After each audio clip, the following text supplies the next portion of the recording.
right, guys, welcome in to this edition of the Roy's Boys podcast. It's Anthony here, and we are going to sit down with Chris Gallo, who does the Dadgum box scores. You guys know him on Twitter.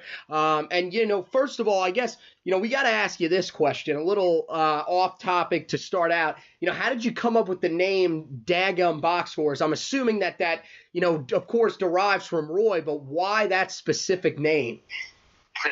Absolutely. Well, thanks for having me on, Anthony. So about probably, 3 or 4 years ago, I was kind of wanting to go back and look at old box scores and just see, trying to compare old games. And I found it really hard to find box scores through GoHeels.com, that website and whatnot. And so I decided to start collecting them and build a little website for it. And I didn't really know what to call it. I was I can call it UNC stats, but then, all I really wanted to do was just focus on box scores. And obviously boxscores.com is a little too generic. And so I stole the old Royism with Dadgum and liked the name and just ran with it. So nothing too fancy there. Well, as you can see, we are huge Roy supporters as well, and you've been really going back through the box scores from that 03 to 04 season. That was really the first years, or those are the years that you've got it back to. And when we start by talking about this team, we got to talk about Coby White, who really is just a different player from any of the guys that we've really seen at Carolina from the point guard position. A huge game against Miami yesterday. But when you look at, some of the statistics, what makes him different from the other Tar Heel point guards that Roy has had in his time on campus? Absolutely. I think you can make comparisons, and we all try to make comparisons of the past point guards, Lawson or Felton, even Page and Barry, or Marshall will come up. I don't know that he's just identical to any of those guys or super comparable. Speed-wise, I think beginning of the season when Roy Williams mentions Ty Lawson in the same sentence with him in terms of pace, I think that raises eyebrows. So I think what makes him different and makes him effective is he can run the offense at a speed that is desired for this system, but he's also a scoring point guard. And a scoring point guard in a sense where he can create his own shot. He's 6'4", 6'5", so he can shoot over guys. His energy, I think, is unparalleled. I was going through stuff this morning just looking at his reactions. The play at the end of the game in Miami where they end up getting a steal there and Brandon Robinson runs out.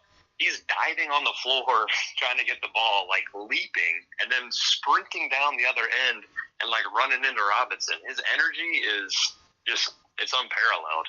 So really it's just his speed in terms of how he can play, and he's just a scorer. I think that's what makes him different. Yeah, at this point, are you kind of on the same page with everybody else where, the statistics look like a guy that could be a one and done and really be successful at the NBA level?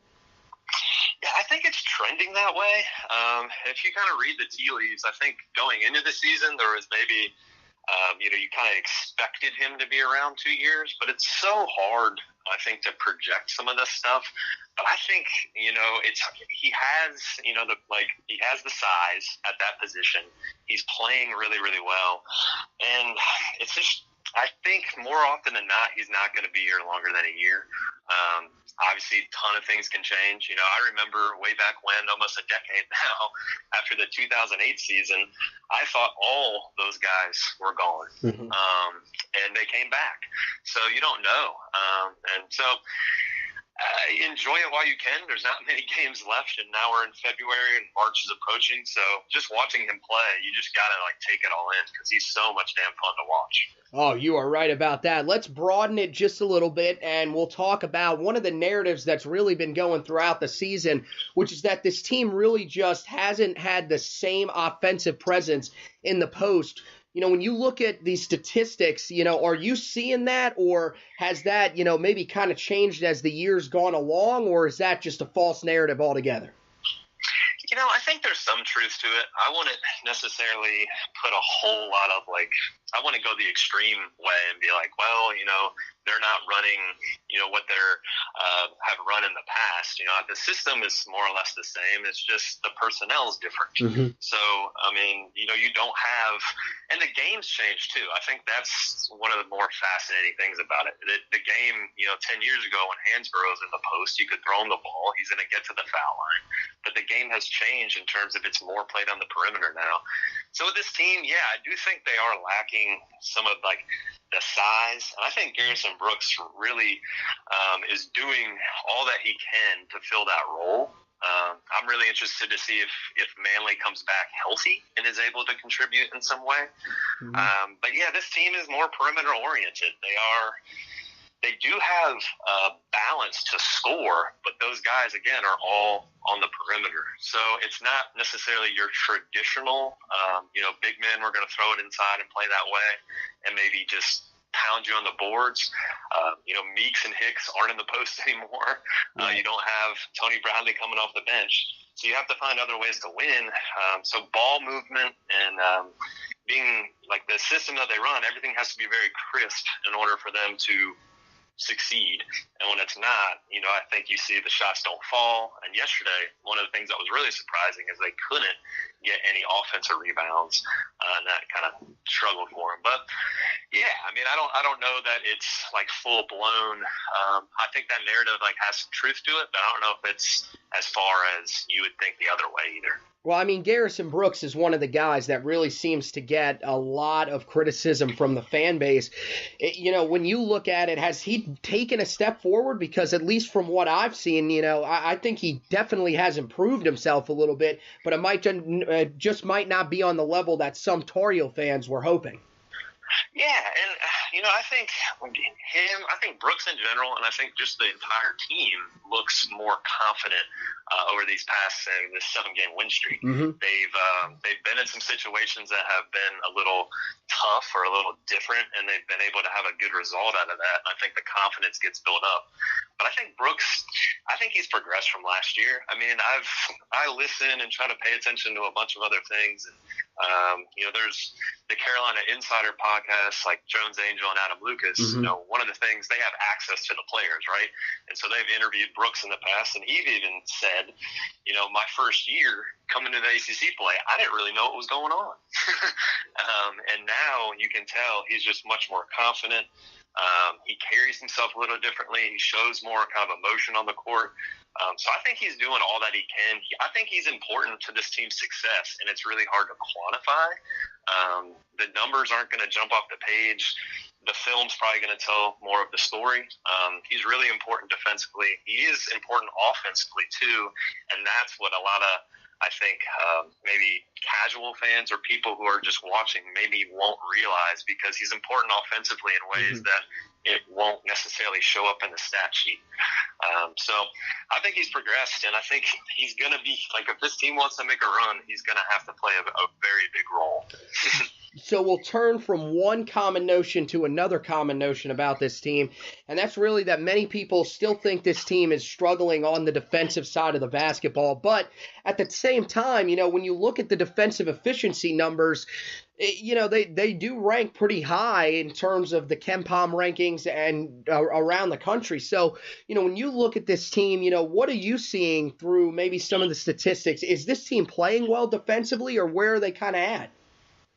I think they're still at times a work in progress defensively. I think they've made strides, and I do think that the outlook is much more rosy than it was at the beginning of the season. Because, my biggest concern entering this season was the defense, because last year at times it was just not something you could hang your hat on. Right.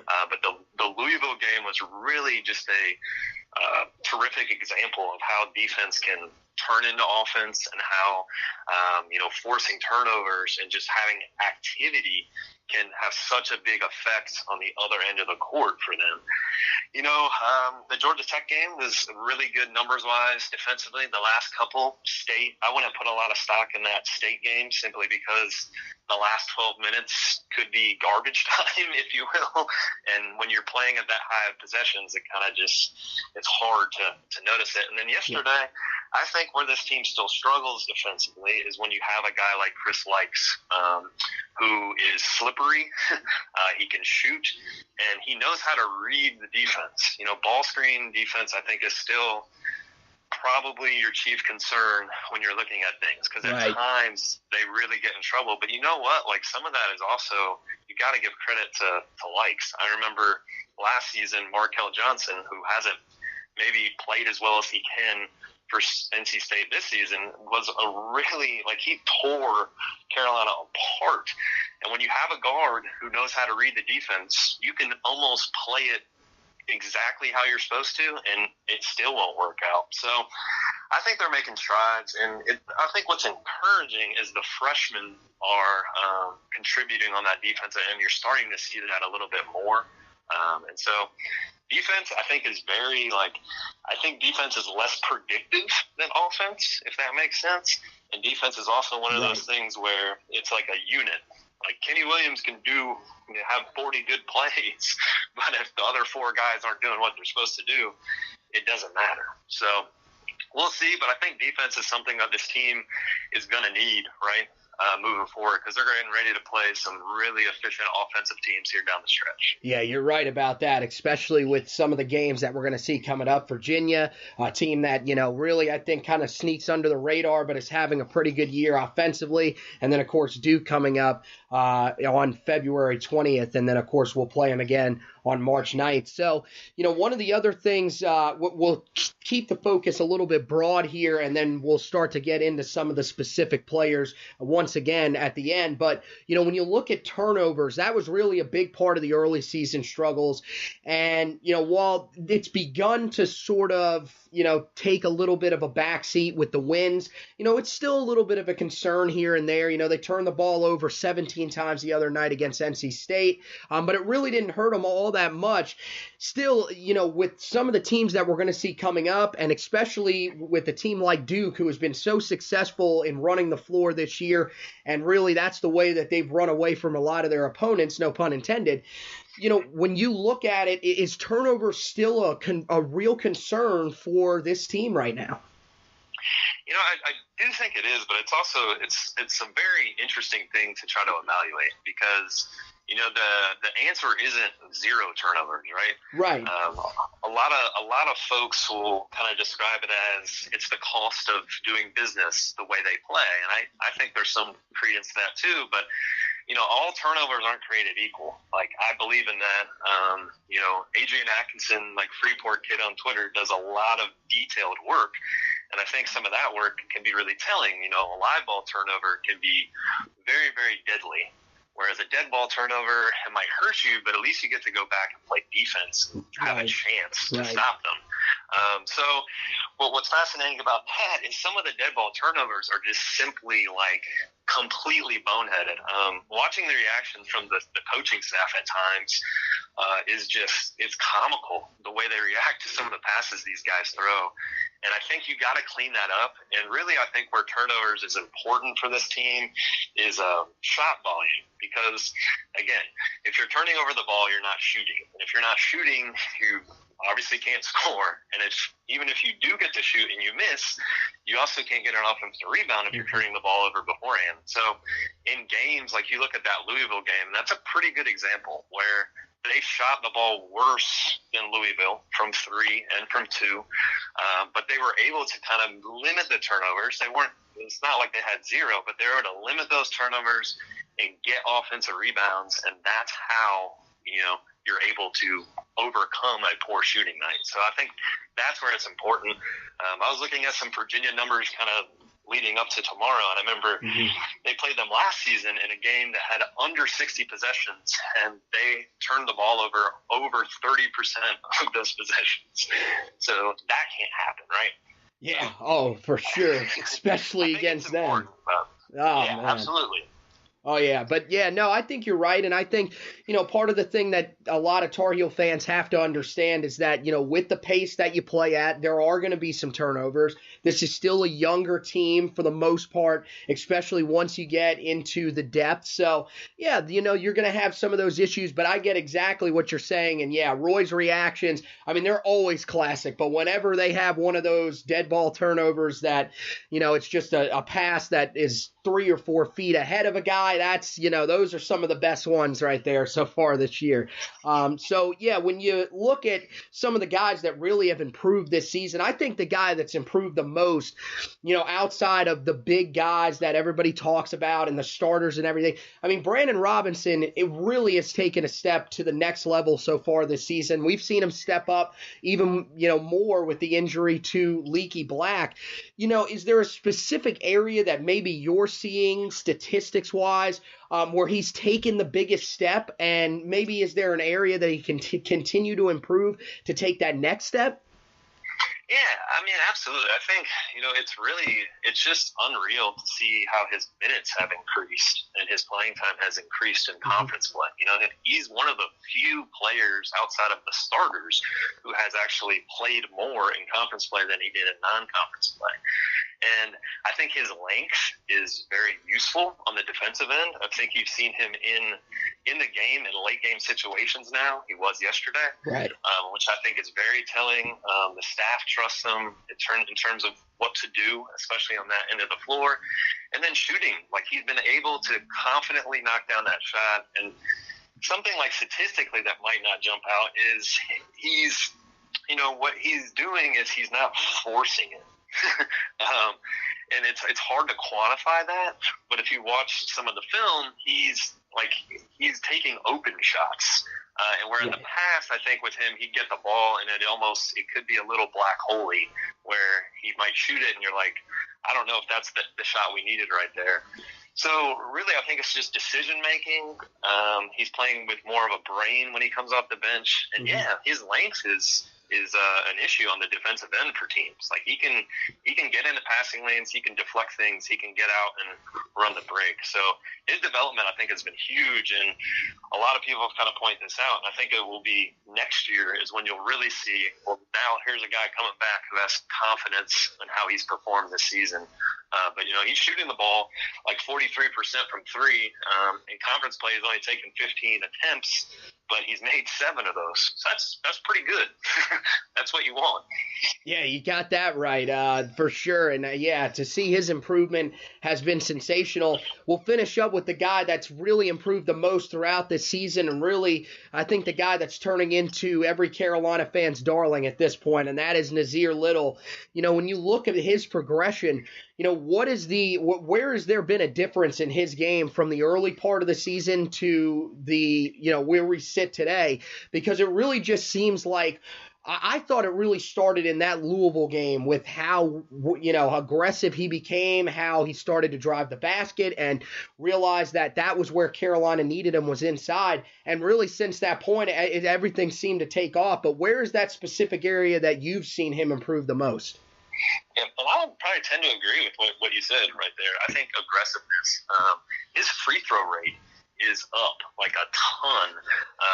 Free throw rate basically just measures how often you get to the line. And so 39 of his 70 free throw attempts have come in conference play. So to put that in perspective, they played 10 conference games. They played more than that in the non-conference. So him not being more like perimeter oriented or like maybe some of those ISOs, and him learning the system, but also having the confidence to drive and get to the rim, I think is huge. Like he can live in the paint. I'm not sure at times, that they're going to play obviously that team 8 miles down the road where there's some really good athletes on the floor. But majority of the time when he steps on the floor in some of these games, there's not anyone who's as good as athlete as him. And that doesn't necessarily mean it's going to show up and he's going to dominate the game, but there's things that he can do that you can't teach. He's a freak athlete. His bounce is unreal. So I think he's getting more comfortable in the system. And, I think it's been really a fascinating narratives around him, right? A lot of noise. But if you look at the numbers, I think he's progressing where he needs to be. The expectations, I think, were too high entering it. And something I remember, I listened to an interview with George Lynch earlier this week, which is really interesting. But one of the things he said, when you're a freshman, you really don't know what's going on until about February. And I think that's something that you have to remember with these guys when they're playing. It takes them a while to really have the confidence in that system and know what's going on. But Little's been more aggressive. I still think he is going to be a difference maker down the stretch here, especially on the glass and in the lane. And that's where hopefully he does some damage for this team moving forward. Well, he sure has been a difference maker in this 7-game win streak, as you've said. And look, this team now sits at 9-1 in conference, the best start under Roy Williams.